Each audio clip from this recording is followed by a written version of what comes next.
Hello everyone, welcome to Neolife Cooking Club. Today we're doing fresh coleslaw using our Saladmaster Food Processor. We're going to start by cutting white cabbage a quarter using cone number 5.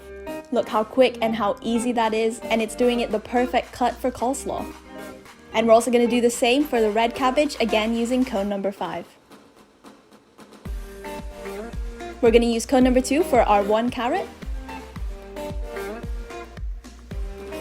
And for the natural, fresh, sweet taste of our coleslaw, we're going to use 1 apple on cone number 1.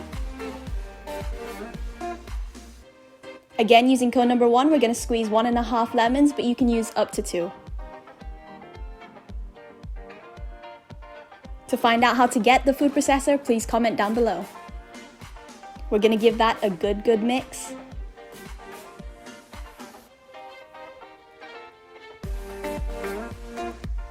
In a separate bowl, we're going to add 1 to 1.5 cups of mayonnaise,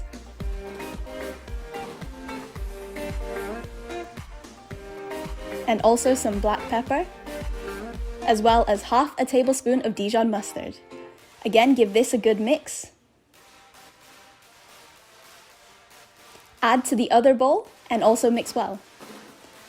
For a full list of the ingredients and the recipe, please check the description below. And don't forget to subscribe for more recipes. We're going to give this a final mix and we're ready to go with our coleslaw. This is perfect for any grilled dish. Enjoy!